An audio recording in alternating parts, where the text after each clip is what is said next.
आपल्या आजूबाजूला किती गोंधळ आहे नाही का? प्रत्येकाचं लक्ष वेधून घेण्यासाठी एक प्रकारची शर्यतच लागली आहे. मग अशात असं काहीतरी बनवणं जे खरंच लोकांच्या मनात घर करेल, त्यांच्या आयुष्यात काहीतरी बदल घडवेल, हे खूप मोठं चॅलेंज आहे. चला आज आपण हे चॅलेंज स्वीकारूया. कधी विचार केलाय की बहुतेक मोटिवेशनल व्हिडिओ खरंच काही बदल का घडवू शकत नाहीत? म्हणजे बघा, आपण असे कितीतरी व्हिडिओ पाहतो, एकदम चार्जअप होतो, पण काही दिवसांनी काय सगळं परत पहिल्यासारखं. असं का होत असेल? याच्या मागे ना एक खूप मोठं आणि महत्त्वाचं कारण लपलेलं आहे. याचं कारण सोपं आहे. त्यांच्याकडे तो एक पॉवरफुल फॉर्म्युला नसतो. हो, एक असा फॉर्म्युला जो फक्त डोक्याला नाही तर थेट हृदयाला भेटतो, जो तुम्हाला फक्त ऐकायला नाही तर काहीतरी करायला भाग पाडतो. आणि आज आपण तोच सिक्रेट फॉर्म्युला उलगडणार आहोत.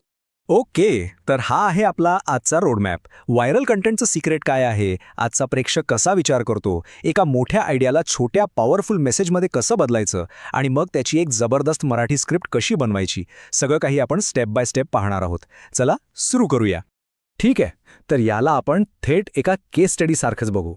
आपण काय करणार आहोत, एक खूप खोल फिलॉसॉफिकल आयडिया घेणार आहोत आणि त्याचं रूपांतर एका अशा जबरदस्त हाय रिटेन्शन स्क्रिप्टमध्ये करणार आहोत, जी लोकांच्या कायम लक्षात राहील. म्हणजे कच्च्या विचारांपासून ते एका व्हायरल स्क्रिप्टपर्यंतचा प्रवास. पण हे सगळं करण्याआधी सर्वात मोठी अडचण समजून घेऊया, आणि ती अडचण आहे आजच्या प्रेक्षकाची मानसिकता. खरं सांगायचं तर आजच्या जगात लक्ष मिळवणं हे एका युद्धापेक्षा कमी नाहीये, आणि हे युद्ध जिंकायचं असेल तर आधी या आव्हानाला नीट समजून घ्यावं लागेल. पहिली गोष्ट आहे डिस्ट्रॅक्शन म्हणजे विचलन. विचार करा, आजचा प्रेक्षक अक्षरशः माहितीच्या महापुरात बुडालेला आहे. प्रत्येक सेकंदाला त्याचं लक्ष खेचायला काही ना काही नवीन समोर येतंय. एक रील, एक नोटिफिकेशन, एक मेसेज, सगळीकडे नुसता गोंधळ. दुसरी गोष्ट कंटाळा. आपला सगळ्यांचाच अटेन्शन स्पॅन किती कमी झालाय नाही का?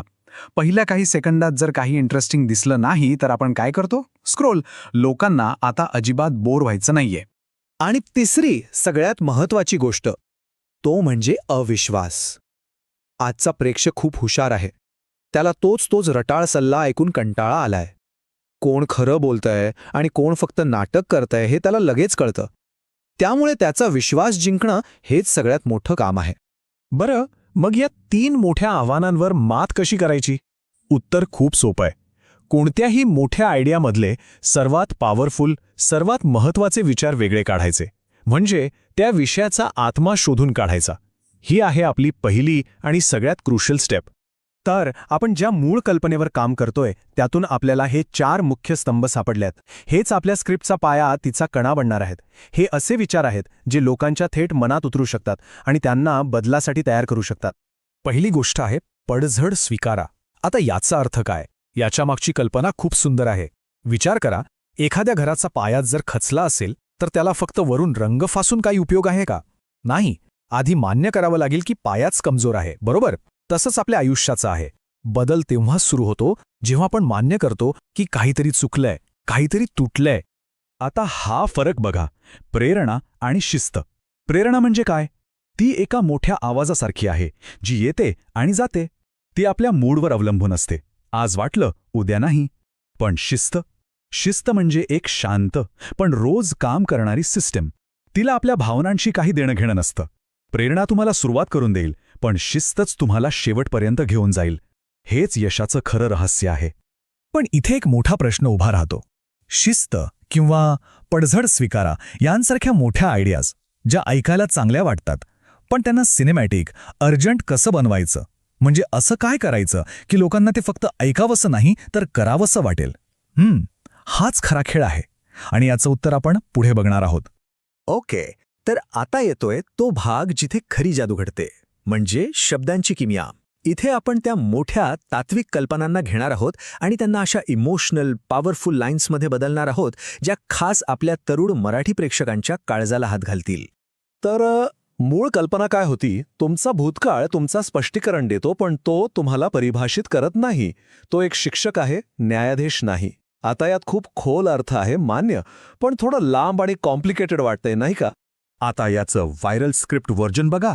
तुमचा भूतकाळ तुमची ओळख नाही, तो फक्त एक धडा आहे. बस, किती सोपं, थेट आणि पॉवरफुल. मूळ अर्थ तोच आहे, पण मांडणी अशी आहे जी लगेच लक्षात राहते.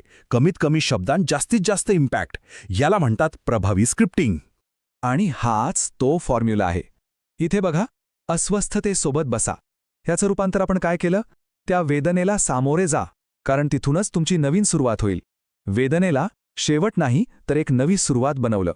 दुसरं उदाहरण, शिस्त प्रेरणेपेक्षा श्रेष्ठ आहे. याला आपण काय म्हटलं? प्रेरणा तुम्हाला सुरू करायला लावते, पण शिस्तच तुम्हाला जिंकवते. जिंकणं हा शब्द सगळं बदलून टाकतो. प्रक्रियेवरून लक्ष थेट परिणामावर आणलं. हे छोटे छोटे बदलच खूप मोठा फरक घडवतात.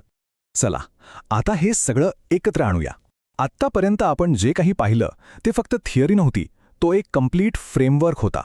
एक असा आराखडा जो कोणीही वापरू शकतो आपल्या स्वतःच्या कथेसाठी. आणि एक गोष्ट लक्षात आली का?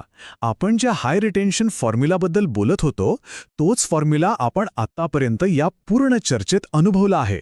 आपण एका स्क्रोल स्टॉपिंग हुकने सुरुवात केली, उत्सुकता वाढवली, मग संघर्षाबद्दल बोललो, त्यानंतर माइंडसेट शिफ्ट पाहिला, आणि आत्ता आपण एका पॉवरफुल शेवटच्या टप्प्यावर आलो आहोत. कारण शेवटी हे लक्षात ठेवायला हवं, आपला कंटेंट म्हणजे फक्त माहिती नाही आहे, ते एक ट्रान्सफॉर्मेशन आहे, एक परिवर्तन आहे. आपला उद्देश फक्त काहीतरी सांगणं नाही, तर समोरच्या व्यक्तीमध्ये एक सकारात्मक बदल घडवून आणणं हा आहे. आणि आपल्या शब्दामध्ये ती ताकद नक्कीच आहे. आणि आता हा प्रश्न तुमच्यासाठी. हा फॉर्म्युला आता आपल्या सर्वांकडे आहे, कल्पना आपल्या डोक्यात आहेत, तर मग आता तुम्ही कोणती कथा सांगणार आहात? या सगळ्याचा वापर करून जगाला बदलणारी तुमची गोष्ट कोणती असेल? जरा विचार करा.